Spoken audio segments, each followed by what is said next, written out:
Okay, hi everyone, James here. This afternoon I'm delighted to have Timothy Wilcox with me. I'll let him introduce himself before I get into what we're going to be talking about this afternoon. Over to you, Timothy. Thank you very much. Thanks for having me. So I'm Timothy Wilcox. I finished a Ph.D. in English last year from Stony Brook University. And so I work mainly in British Romanticism and the sort of digital era literature. And so I have an essay in cyberpunk and visual culture on the comic The Surrogates, and a recent publication on William Wordsworth's poetry leading into interactive fiction, the particularly sort of puzzle-less interactive fiction that's available freely online if you want to check that out. So I've been working on a sort of online content, and I'm trying to lead off this literature in the C course, but it's a sort of co-learning experience that's sort of outside of my usual expertise. Yeah, great. And this afternoon, Timothy and I are going to be discussing cognitive dissonance and negative capability, British Romanticism, the interface between narrative and the internet, and a little bit about Timothy's course. So usually I like to start these discussions, Tim, with what I call the primitive accumulation question, which is where I ask people to think about two kind of ideas which clash in their head and cause a bit of brain melt, so to speak. When we were discussing this before, you came up with the idea of negative capability, which is not something that I'd come across before, and it sounds absolutely fascinating, and also links in with the British Romanticism and the Romantic poets. So I'd really be interested if you could tell us more about what negative capability is. Right. Yeah. So this is something I mentioned I wanted to talk about in a broader sense of one way of thinking about cognitive dissonance, where so the Romantic poet John Keats presents this idea in a letter that certain poets like William Shakespeare excel through what he calls a negative capability, where they are comfortable existing in these states of uncertainty, mystery, that they're comfortable operating in the state of half knowledge, and to produce works that sort of reflect that as well. And so it's in part emerging out of this context where you have, through the Enlightenment, this obsession with rationality and reason, and sort of forming these sort of systems that try to understand as much as possible. And for the poet John Keats, what he's interested in is these sorts of more elusive qualities like beauty. And so he upholds that over this idea of absolute knowledge. And so what he's interested in is these ways in which certain writers are able to exist in this sort of realm of half knowledge. And sorry about that. So he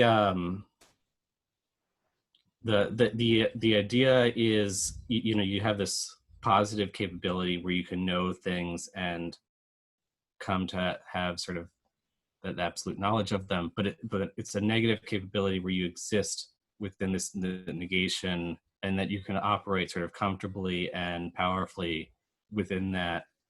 And so Coleridge is sort of one example from the same era that he is sort of criticizing here.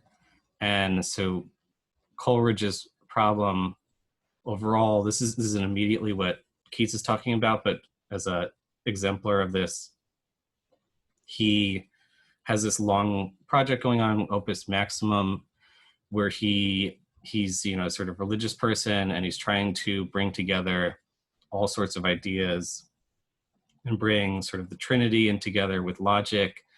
And he's working with the poet William Wordsworth to try to bring these sorts of complex philosophic ideas into poetry.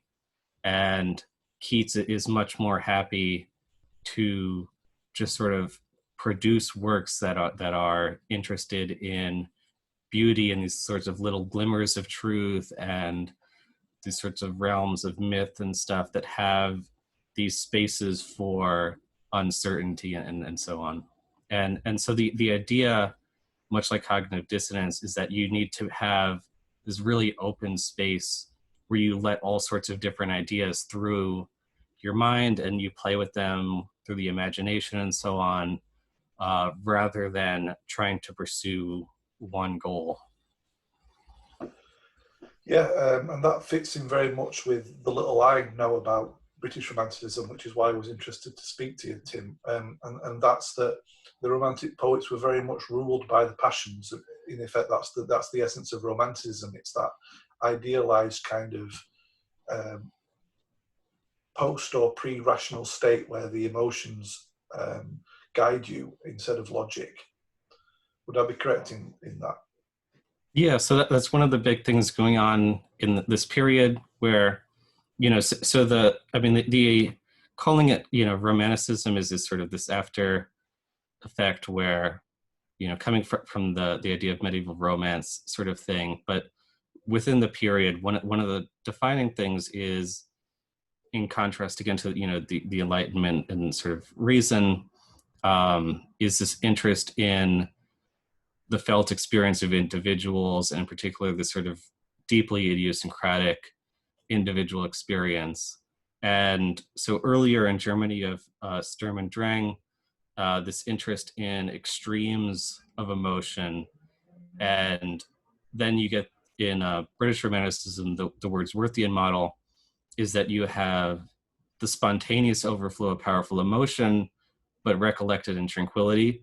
And so it's tempered a bit, and it's this idea of the poet, of the artist, as having this sort of capacity of genius where, you go and you have these extreme emotions, you have these sorts of fits of passion, but what the poet does is finds that, that emotion and the sort of idiosyncratic forms of it and the ways in which it comes from perhaps unexpected sources, and to bring that out to life for the reader or the viewer or whatever. And so the philosopher Alfred North Whitehead in Science in the Modern World explores this as what happens at this moment is what he calls the romantic rebellion, where it's this stark reaction to what comes before. And so what Wordsworth is doing is he feels that something is being left out in, for instance, in this Enlightenment project, and that what's being left out is what's most important. And so it's this focus on the individual, on, sort of more everyday subjects, and looking at the sorts of individual and societal periphery that is not really in service of the sort of goals of science broadly. Instrumental reason. Right. So, I'm living in England. As an American gentleman, Tim, what was it that drew you into British Romanticism? It's sort of interesting because it's not quite arbitrary, but I did end up on it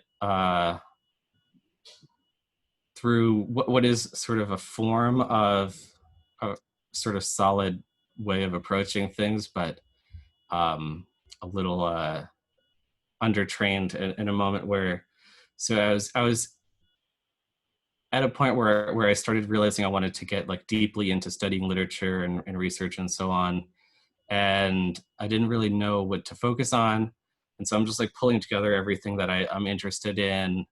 And so it was like I really like, John Milton and Paradise Lost, and I like Southern Gothic in America, and I like I was fascinated by William Blake and his sort of like whole mythopoetic world, and I'm like, and I'm just like, it was just like this one afternoon I was browsing Wikipedia of like all these pages of things I liked, and like trying to like triangulate like all right, where's the nexus of all of this? And then I ended up on the British Romantic poets as like, all right, so if I study this, then like all these other things I like are like one like little pin on the noteboard away.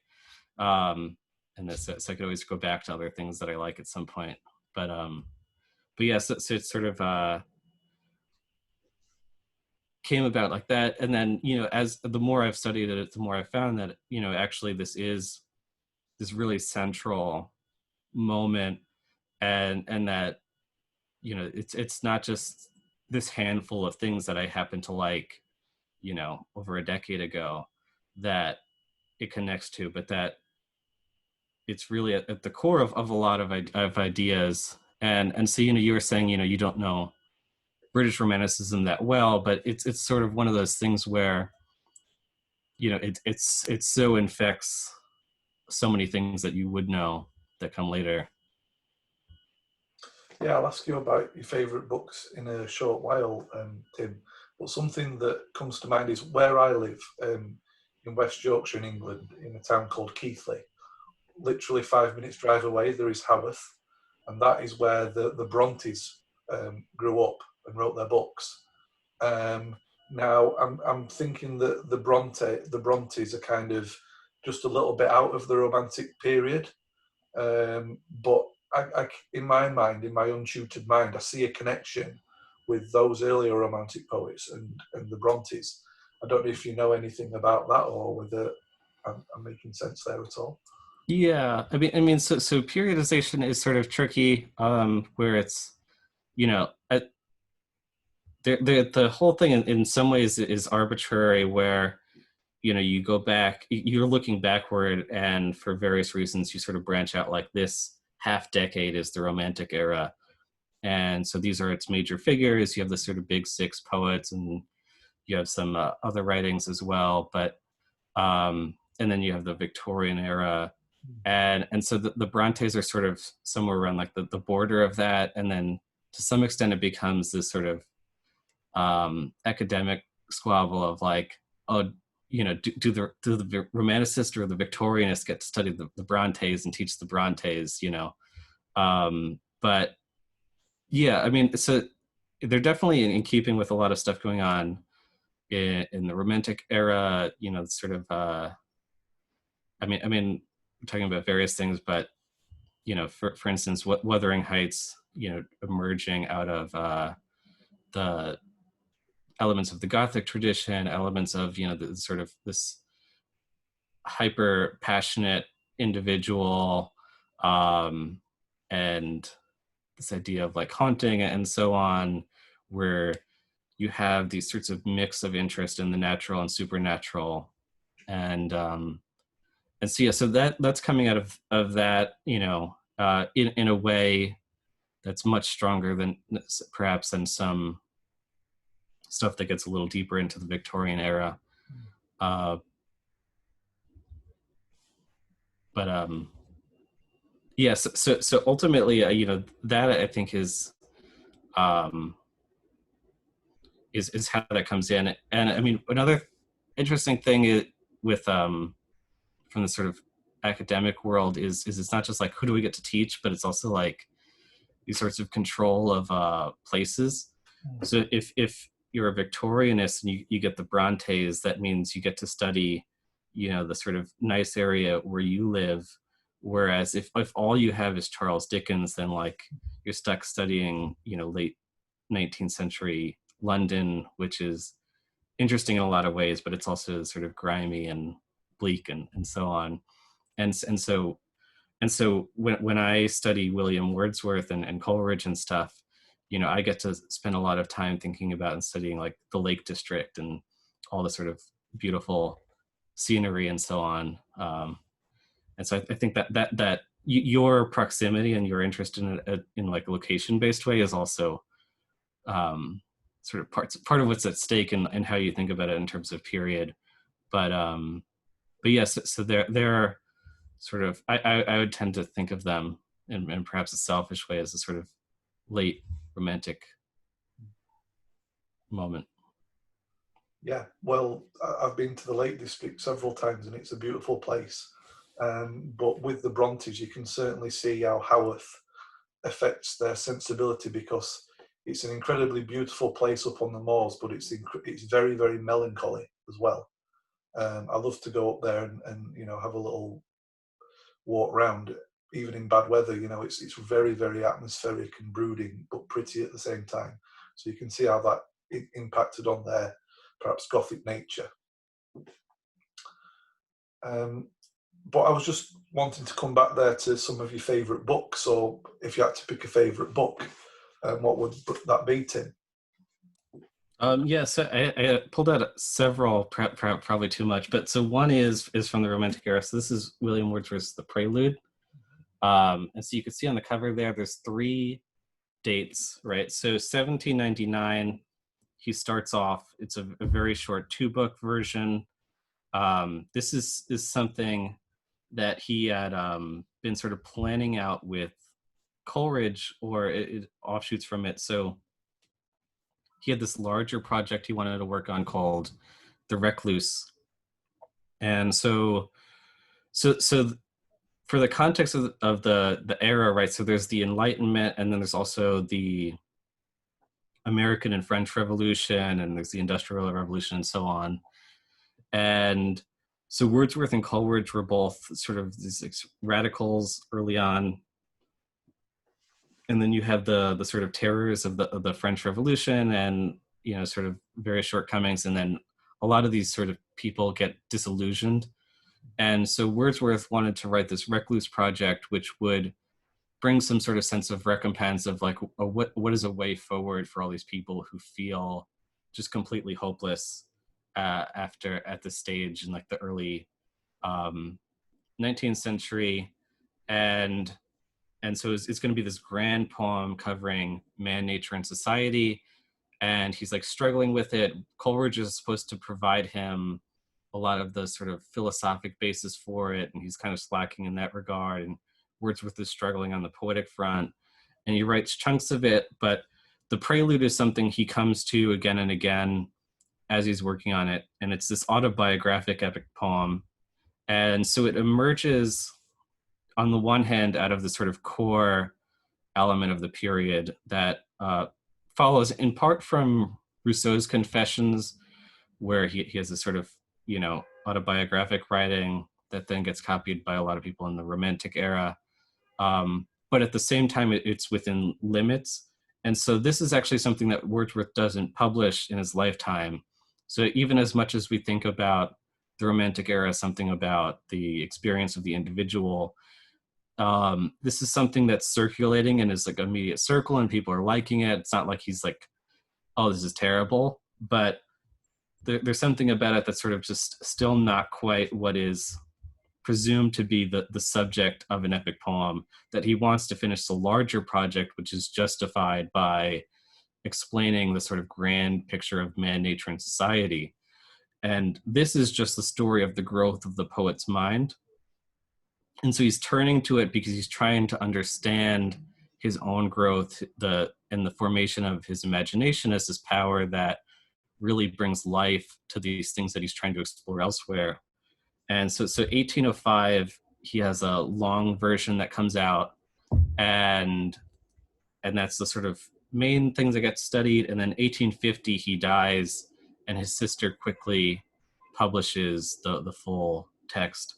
But it's this really great long poem that moves around through all these sort of major formative moments of his life. And he gets this idea of spots of time, these sorts of really intense moments that are so formative and so sort of deeply resonant that it takes on this sort of conditions of place where you can really sort of find yourself again in this place, in the sort of experience of it. And he goes through all of these sorts of different scenes. So one, for instance, is he's a child and he goes by this lake and he sees a boat and he steals it. And so he's already sort of we talked about the sort of heightened emotions before. So he's already sort of on edge because he's doing something sort of wrong, and he's rowing along, and he has this discovery about the world and perception, where he starts to see on the horizon these mountains, and as he's moving away from them, they appear to be rising up over the horizon. They seem to be getting bigger, getting closer, and because he's already on edge, he feels as if they're chasing him, and he's rowing and he's rowing, and they're coming and coming, and it's this intense experience that, as I was saying before, in recollection, he comes to understand what actually happened, and he comes to understand, that it's not just this unpleasant moment of the time, but it's actually, this is the power of his mind to really bring life to this scene in a way which is not being recorded elsewhere. And so you have this interest in the imagination. And so Coleridge distinguishes, like, there's the general sense that everyone has, where there's this deep perception, and then there's the secondary emotion, which is what the poetic genius has, which is that you're able to create new worlds out of it. And so at the end of the Prelude, the goal is that, he and Coleridge and such are going to be these prophets of nature that show how the mind of man is greater than the world on which we dwell, and so on. And so he's going through all of these things, and so it's a sort of beautiful poem, but it's also just this really fascinating exploration of life that is sort of resonant with sort of how I came into this in part, which is this other novel, which I haven't read in a long time. So I feel like hesitant to sort of say like, oh, this is one of my favorites, but like, so this is from like, in high school I read So Look Homeward Angel by Thomas Wolfe, right? And so this is one of the key points for how I, even came to studying Wordsworth, is it's this long novel that covers his whole life. It starts, it's a sort of semi-autobiographic novel. It starts before he was born, and it goes through to like around when he's 18 and leaves home. And so what I really liked with this was just it goes really in depth through all these different stages and brings sort of life to how he thinks at different times, and the sort of emotions at different times. And particularly like was really impressed with these sort of depictions of childhood toward the middle of the book, where it's something that I feel like doesn't get captured properly well enough, often enough, where usually depictions of childhood are in relatively childish books, and so a lot gets sort of glossed over in a way. But what happens with Wordsworth is this interest in this sort of youth as actually this very rich formative moment in life that's really distinct. And so this is what I was saying, where even if you're not super familiar with Romanticism, you have this sort of ongoing resonance where this is a moment where things like childhood are starting to really be understood as this distinct life stage in a way that we now take for granted, but they were really sort of just figure this out. And so Wordsworth's poetry is a really sort of major moment in this, and really thinking through the way people learn from just sort of natural experiences, the way people learn from these sort of formative moments and things, and what that really looks like, the way that it shapes this sort of more hard to depict power of the imagination and so on. And so that's one core thing. And then to maybe bring things ahead a bit, so this is the Cyber Gypsies by Indra Sinha. And this is something I feel is a deeply underread work, where so Indra Sinha got sort of famous where he wrote in 2007 Animals People. And so Animals People is the story of Bhopal, India, is the sort of slum area that in I think that the 80s, American company builds a pesticide plant on the sort of outskirts of the city, and then so you have the sort of slums and the sort of outskirts as well, and then there's a accident at the pesticide plant. It wasn't sort of up to code, and chemicals leak out into the slums, and it causes a lot of deaths, a lot of terrible experiences, and then also extending through generations. And so Animals People is about this sort of next generation person who grows up physically deformed, and so he's called Animal because he walks around on all fours, his spine's all twisted, and so the story is about they're opening this like free clinic there, and Animal's really sort of streetwise and sort of wary of all of this, but it comes from some of Indra Sinha's own life experiences where he was an ad man, and he did this campaign to fund an actual free clinic in Bhopal, and so people are really interested in the Animals People depiction of it. But The Cyber Gypsies is a memoir from 1999 that goes through his experiences in the early 90s, starting out on this sort of just sort of online addiction, playing multi-user dungeons and these sort of fantastical worlds, leading into his work, his advocacy work eventually for things like the Bhopal chemical disaster.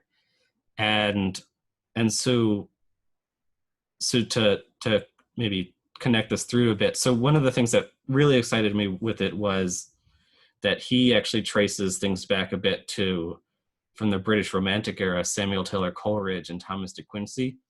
So he says these were the sort of primary ancestors of the cyber gypsies.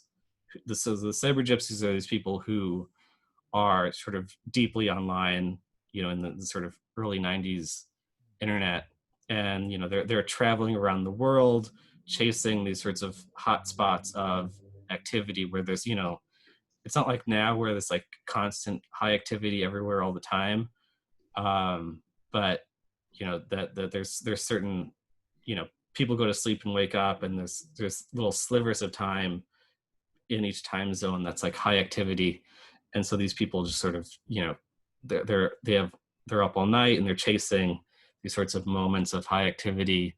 And so he says that Coleridge and de Quincey, in their depiction of the imagination and so on, particularly as, they were both addicted to opium, and that sort of addictive sense that you get through poems like Kubla Khan and so on is sort of anticipating the sort of virtuality of cyberspace and the addictiveness of that sort of virtual experience, and the way in which it allows you to like slip into these other sorts of subjectivities and so on. And it's an interesting maneuver because you already have the sort of cyberpunk movement, which is thinking about there's sort of the virtual in relationship to sort of drugs and so on, this idea that it's a big thing in like Gibson and so on, that you need to take all these drugs to like deal with like the craziness of cyberspace. But he's connecting it into this romantic tradition, because one of the things that he is tracing through this memoir is similar to Wordsworth, the growth of his imagination, where what starts out as these idle fantasies playing around, these sort of like violent multi-user dungeons, some of them are not really so action oriented, they're more social, but like the one he was into is called Shades, it's one of the more sort of action violence oriented ones, and so he's really into that.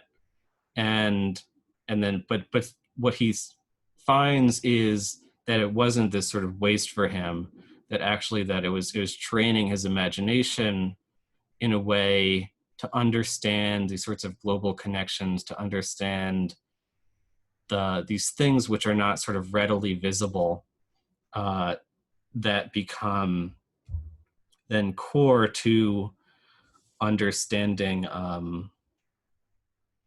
you know, things like what's going on across the world in Bhopal, and to understand things like you have these sorts of invisible long-term effects tracing from this disaster in the 80s to all of a sudden still in the 2000s, that people are being born with these issues that arise out of this earlier moment. And before I think we transition off of Romanticism, I just want to throw out one basic distinction from M.H. Abrams. So he has this idea of the mirror and the lamp, right? So that what comes before is art and poetry as a sort of mirror held up to the world. You know, sort of Plato critiques poetry as mimesis, and then by the 18th century, they're still thinking of it as sort of mimesis, but they have a loftier idea of what that means. And that what the Romantics are doing is that more like a lamp, that it's illuminating outwardly the inner and outer experience of the individual to reveal these sorts of new visionary worlds and possibilities. And so that's sort of core, I think, to what really excited me through these works, is you really get to see, you dive into the sort of personal experiences of these individuals, and it's not just that it has some value. So there's the outward value that, you know, so Sinha learns how to do advocacy work, and it helps the material conditions of these people in India. But what's also really fascinating about it is that it gives, in the process, he's also giving this beautiful literary depiction of the experience of being online, computer use, and so on, that I haven't really found quite an equivalent of anywhere. So this is one of my favorites, in that it gives a language to, you know, what is now a very common experience in a way that, despite being from 1999, I think in some passages hasn't been topped. And so that's I think one of the things that's really exciting about literature, is that, you know, we have these experiences, and so you have, you know, the sort of use model of, like, you know, something like what Facebook will be like, all right, so here is this form, you fill it out, and that's you. But then there's also the whole world of, like, what is your actual experience, you know, going on using this device, using these platforms, interacting with all these different individual people and these assemblages and so on. And that, you know, is harder to measure, but what literature does is it gives us sort of glimpses into that world, and it gives us a language for our experiences, which really sort of brings life and enhances it. And it's not just about conversational, but it's about, you know, similar to what I was saying before, that, like, you know, before this, the Romantic era, like, people didn't think of childhood as we do now. And it's not just from the poetry, but it's a big part of it. You know, that it really just can change the world to some extent. Yeah, and I can certainly see how your description there of the cyber gypsies, how that links in with what I picked up from watching some of your online content recently, where it seems that two of the main themes there are that liminal space at the early days of the internet, and also how modern technologies, you know, constant online communication, mobile phones, how they impact on narrative. That'd be fair to say. Yeah. So the latter is sort of how I got into this initially, where, I mean, so basically initially I just had this idea where I've been studying, like 19th century British literature and so on. I hadn't been reading a lot of contemporary stuff. And so now all of a sudden we're in like a few years into the 2010s. And, I spend a lot of time online, as do a lot of people now. And so I just imagined, by like the early 2010s, like you have smartphones and stuff now, people are like online all the time. And so I imagine that any contemporary novel I pick up, there's a strong likelihood that, people would have computers and cell phones and they'd be chatting and doing, whatever sorts of things. Then it quickly realized it's not the case, and that it's actually very rare. And that what happens in contemporary literature is various maneuvers. Either you'll have a growing trend toward historical fiction, where you look at, you have like a lot of major novels in recent times. It's like looking back at like the 1920s or something, or you'll just have something that's like relatively contemporary setting, but it's just sort of not really deeply online for whatever reason.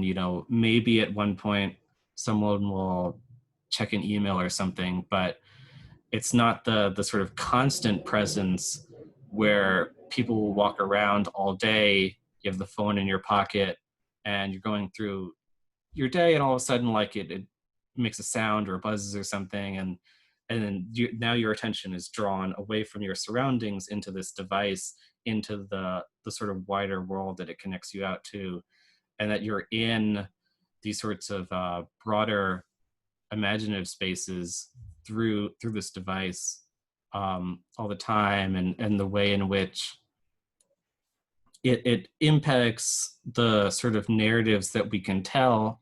And this is sort of part of why I think writers avoid it, is if you have and so I'm drawing it in part from other people here. So Joshua Cohen writes about this at times, where he was saying, like, he says the Victorian novel is built on these elements of chance encounters, where people will wander about the city, and there's this tension in the novel that the reader knows about, where there's two characters, and at some point they have to come together, but maybe that things keep coming up, or they miss each other, or all of a sudden someone dies and it's like, oh, I have to go off into the countryside and do this, and it's delaying this satisfaction that the whole novel is built on.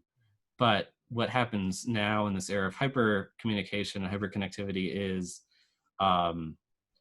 either one person can just sort of text the other, like, oh, hey, but by the way, like, there's this sort of plot where it's like these two characters are in love, but they don't know it because they're at a distance. And then in the meantime, like, one person is like, oh, whatever, and then they get married, and so on, right? But if they could just be like texting, like, oh man, I miss you so much, I love you, that's not going to happen, because the time scale has completely changed now, versus travel and letters and so on. But what the thing with hyper connectivity as well is that there's also machines communicating. So even if you don't have this direct communication for whatever reason, say these people are angry at each other, or they think there's some sort of complication or whatever, you have like social media feeds, and you have news feeds, and you have like other people learning things through different feeds and then communicating it out in different ways, and so you can find things in that way that are not as available for characters in like, say, a 19th century novel, and so you want to avoid incorporating these elements of technology into your story, because it completely changes sort of what you can do narratively. But what you miss out on in not including that is giving sort of life to the sort of world we live now, and particularly in this Wordsworthian sense, where I was talking about, he wants to offer something up that is useful for people feeling dejected after like the French Revolution and so on. And I think at some point you mentioned in a different interview being a fan of John Stuart Mill at one point, right? And so, in the Victorian era, people like him were really into Wordsworth as the sort of therapeutic figure, where he had really sort of achieved some of what he set out to do, which is that Mill talks about, being in this constant depression, and that through Wordsworth, he found there could be this real permanent happiness through tranquil contemplation, and that he's reading Wordsworth and he gradually, his depression is gone, never to return again.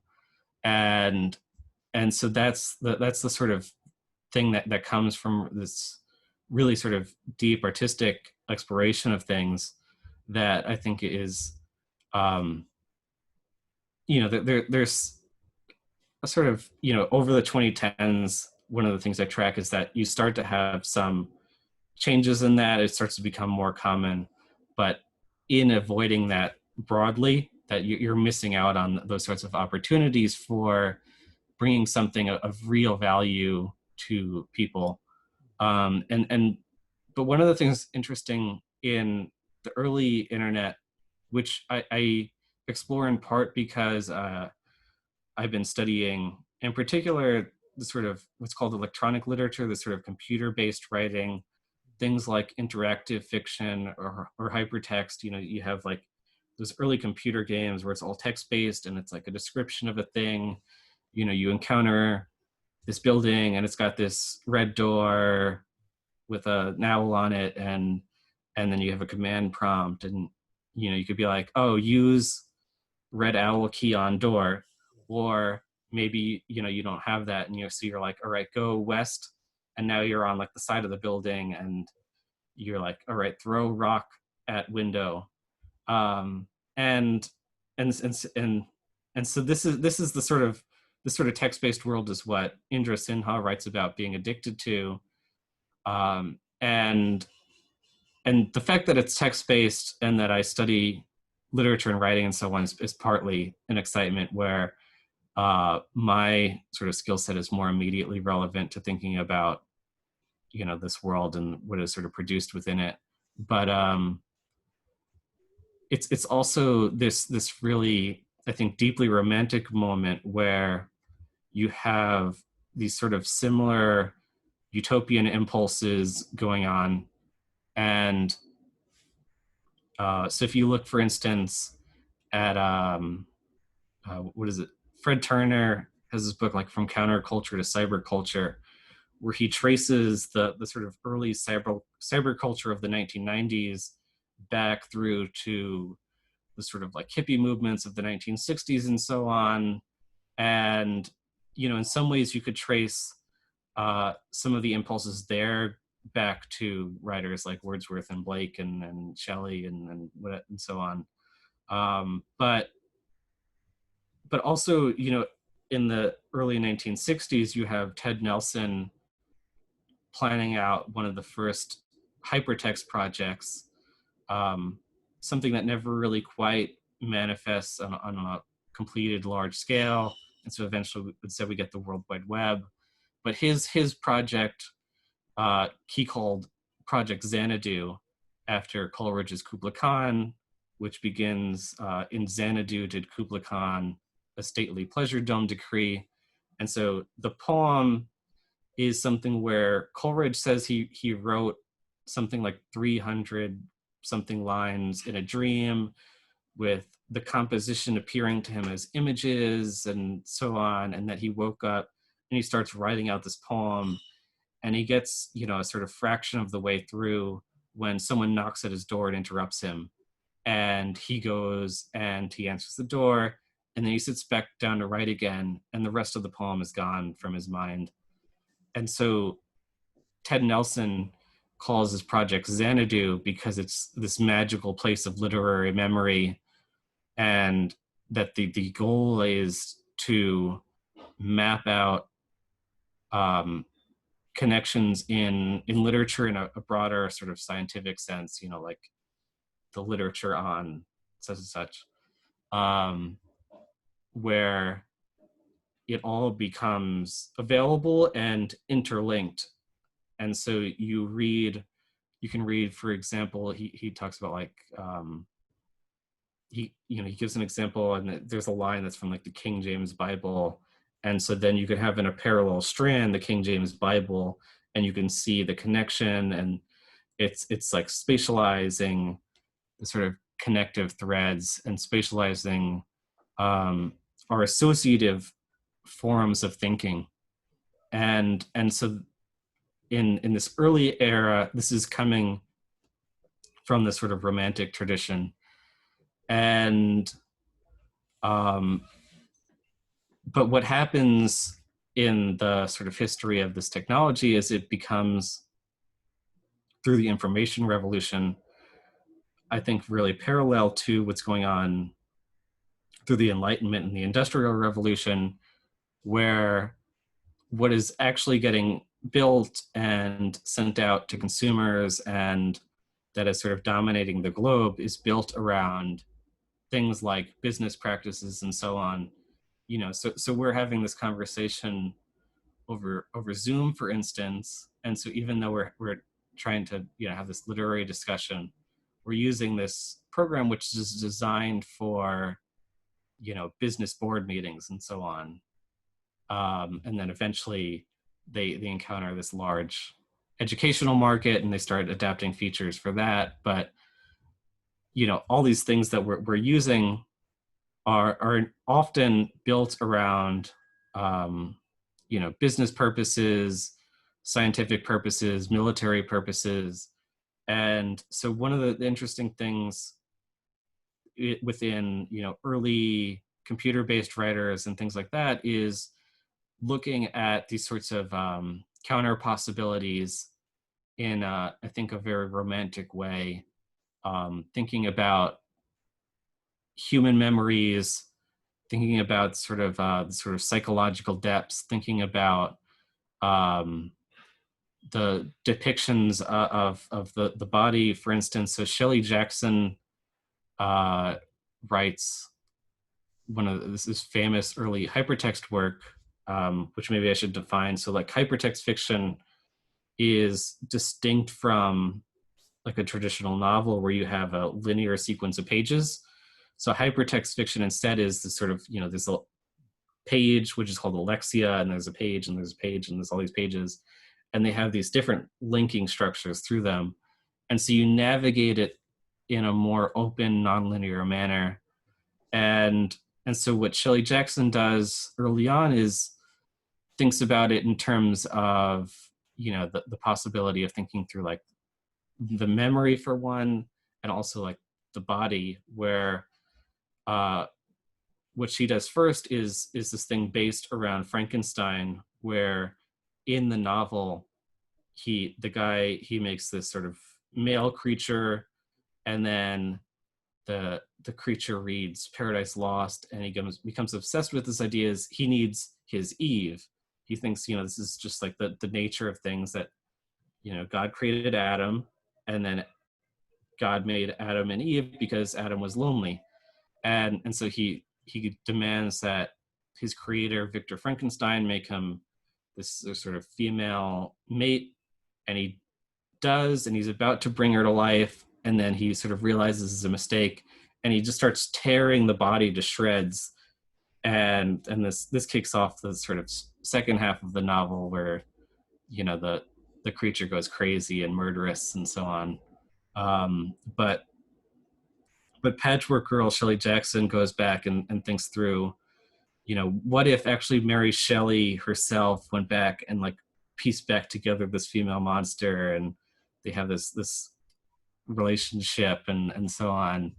But the construction of the body is set up in parallel with the reader trying to piece together all these disparate parts of the narrative, right? And so then Shelley Jackson goes later and models this for herself in this sort of semi-autobiographic tale where you have like a picture of her body, it's like what's like a drawing of it, and you can click around like, oh, this is like the elbow. Let me see what she writes about that. Let me see what she writes about the eyes. What does she write about her legs, her breasts, whatever. And it's this tale about, you know, the sort of coming of age tale in some ways about like, you know, growing up and coming to understand herself through her body, you know, not just in sexual ways, but also things like this period of obsession where she realized that if she really thought about it, she could see this faint pink blur that's her nose when she's looking at things. And so whenever she would do it like a drawing or a painting or whatever, she would think like, oh, I need to include that faint pink blur of the nose in the middle of it because that's what I'm seeing. And thinking through those sorts of ideas of perception that are based around the body and our memories, you know, embodied within it, and so on, and that this in this early era of the internet and computers and so on, you have this general shift, but you also have this artistic possibility to shape this into new forms of narrative, new forms of community, which do better at serving these sorts of concerns and these sorts of ideas and so on. And so this is something that was a big thing in the Romantic era, where there was this idea that, you know, this whole new version of the universe was suddenly possible, and that, you know, what had been before was never going to be again, and so they could shape something new. And so we're sort of in a similar moment, but in a lot of ways, what's exciting about, you know, looking back to like around the 90s and so on, is this was a moment where there actually was still a lot possible, and then things get sort of locked in. And so you can have reforms and changes now and develop new tools and so on. But, you know, in large part, you know, where we're, you know, stuck in whatever the World Wide Web looks like, stuck in whatever, you know, sort of smartphones as popularized tend us to be able to do and so on. Yeah, that I can really connect with that idea of the early internet, because it's going to make me, this is going to show my age, but I didn't actually use the internet until I was 16 at a friend's house, and that was on 56k dial-up.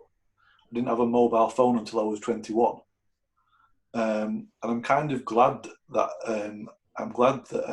I didn't have those technologies until that age, in a way. You know, my own kids, to try and keep them off of screens and things, but they do enjoy playing with them. But coming into what you were saying there about the internet offering opportunities, obviously you yourself have taken advantage of those opportunities by setting up your own course about the literature of the sea, and I'd be interested to just hear a little bit more about that. Yeah, I mean, so this is basically something that I had been interested in reading before, and I'd been like sort of accumulating books and starting to read a little bit, but not really getting a deep dive into it just yet. And so,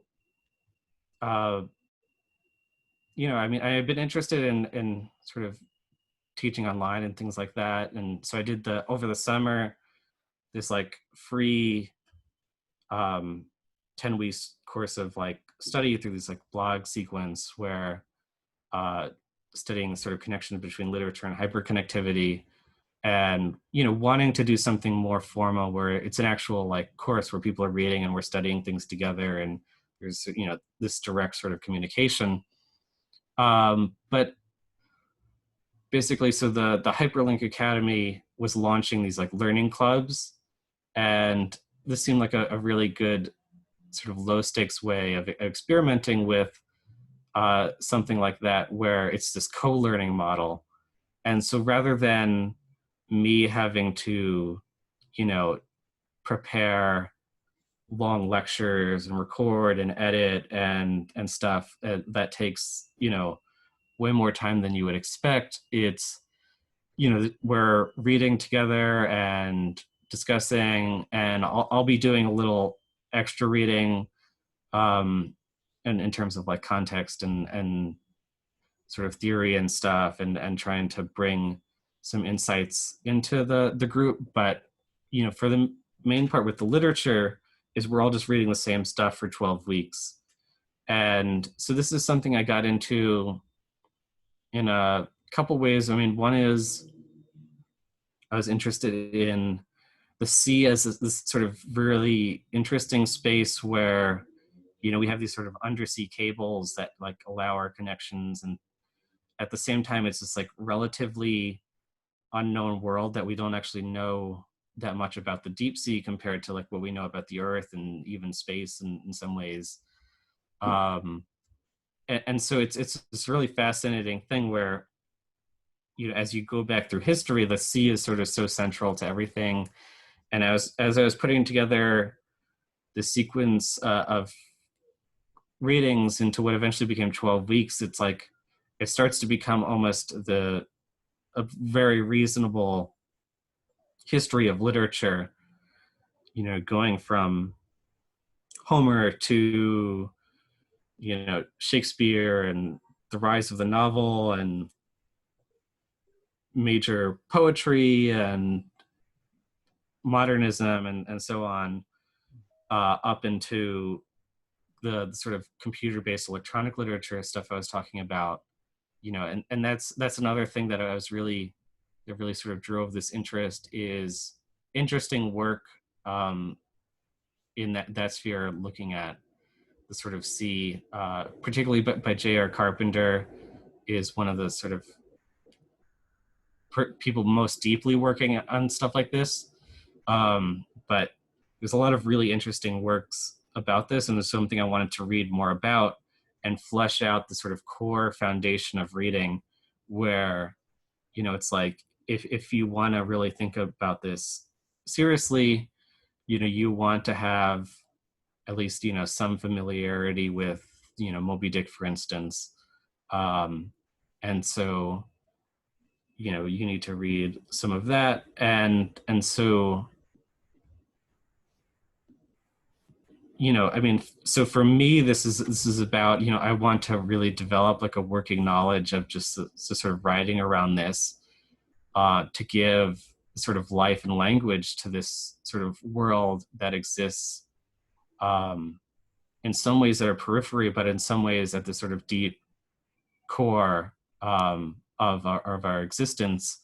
And, you know, what other people can get from it is, you know, a lot of things, but I think, you know, basically there's the sort of practical end of things, which is that, I'll be, you know, trying to signal in really productive ways the whole process of like how we're going through this sequence and the connections between them, and so, you know, you'd get a really broad sense of literary history and this sort of topic within literary history, and you'd also get a sort of strong sense of how sort of humanistic knowledge is developed, you know, this idea of like the way in which we imagine the sea as depicted through literature.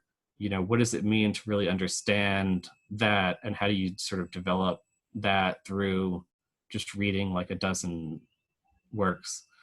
But also, you know, these sort of broader edifying ideas of, you know, there's just like a lot of beautiful works to really learn about and appreciate, and the ways in which that the sea as structuring perhaps existence in a philosophic sense, you know, this is sort of, I'm not entirely serious when I mention like the Thales, the beginning of the course description, but, you know, there is this idea, this foundational philosophic idea that like water is the core essence of all existence, but also that it just becomes this structuring force in literature, and the idea of like a stream of consciousness, or the sea as this sort of space of thinking and being outside of our normal sort of landlocked perspective, that it opens up these sorts of distinct possibilities. And so I think there's really a lot to really get out of a deep dive into that sort of world and how it's been depicted through literature. Oh, that all sounds really fascinating and very romantic, the way that you put that, about the sea being the heart of everything, and water being at the heart of everything, of our very existence. So we've been talking for about an hour now, Tim. I feel like we've had a really good, deep, a good little chat there about Romanticism and how that came out of negative capability, segueing through the cyber gypsies, and then into those modern disruptions, and then finally into those opportunities that present themselves through the internet in terms of studying literature today. I mean, I'm looking forward to studying the particular syllabus that you're preparing, but when I think of the sea, I think of works like Stanislav Lem's Solaris, H.P. Lovecraft's The Shadow over Innsmouth, Moby Dick, although I haven't read Moby Dick, that's on my next to read actually. Various other things, films like The Lighthouse, I don't know if you've seen that, came out last year. So I'm really looking forward to studying that. So I don't know if you've got any final comments or anything that you'd like to make there, Tim, if you feel comfortable wrapping up. Sure. I mean, also, one last comment on the course is, so there will be, some recent works, but also part of the idea is developing a broad foundational knowledge through, looking at various moments and styles and concerns around the sea, that, so that in the future you can go and like read a lot of these sort of contemporary things like Solaris and more recent things like The Lighthouse, and appreciate them in a sort of newer depth. And so the focus is even broader, and hopefully people will find that very sort of valuable. In closing, I don't know, I mean, I've taken on this sort of view, posting where this very optimistic view around poetry, that like the best is yet to come, where I was seeing some people talking about like that like will be really let down. This is Rowan Phillips, who was a professor of mine, in interview with someone, was saying like, if we don't walk away from this sort of moment with like a great epic, we'll be really let down. And then at the same time, seeing the sense of like a growing interest in poetry, that I and in particular in things like the epic, so people talk about, for instance, that poetry is now more read than ever, and looking at book sales and things like Rupi Kaur, which I don't want to get too deep into, but I mean, one of the really sort of cynical points there is that a major reason people are buying her books is something like more like self-help than traditional poetry sales. And so self-help is one of the biggest selling book genres, and then poetry is one of the least selling. And so all of a sudden, the way we categorize books is like, if you take this low selling tag and you tack it onto something that's like from here, all of a sudden you're the number one thing in this lower selling tag. Right. And so it seems like this sales of poetry are skyrocketing. But I do think there's a genuine growing interest in really sort of these sorts of depths of what poetry can offer in an imaginative sense in forms like the epic and things like that. And I think that there's a lot to look forward to in the future. And so on my website, usually when I talk about things like literature, writing about digital technology, I'll tag it, literature yet to come, because thinking of it as very interesting in its own right, but also this ghost of the sort of future that we can sort of vaguely sense through reading these sorts of early works that are touching on these things, where eventually we're going to have a really rich selection of works that give this broad sense of the world that we're living in now in all of its sort of complexity, that really it's sporadic now, but I think in the future, perhaps even the near future, we're going to have a really sort of rich literary tradition brewing in that direction. Is that something that you might want to have a hand at trying yourself, Tim, writing that novel of the hyperconnected age? I mean, yeah, I do work on some writing occasionally. I don't know, I get a little caught up obsessing in planning stages and so on, but I am trying to write occasionally. I got caught up in one project that I got a little self-conscious about, where it's like almost a sort of immediate sequel to Frankenstein, focused on the character Walton as the sea captain. But then I start getting self-conscious, where it's like, oh man, but I'm the person who's out there saying like, well, we need to stop doing all these historical novels and do the hyperconnectivity novel and so on. But I guess that's how that happens in some ways, because people like these old classics and they want to write works like them. But we'll get there. Great. Well, I think that's a nice note to end on. I look forward to studying the course with you, and I hope everyone enjoys this. I think it's been a great discussion. I've really learned about some more about the British Romantics, and I look forward to the course as well. So thanks a lot for your time, Tim. Thanks for having me. Meet you again sometime. I'll see you soon.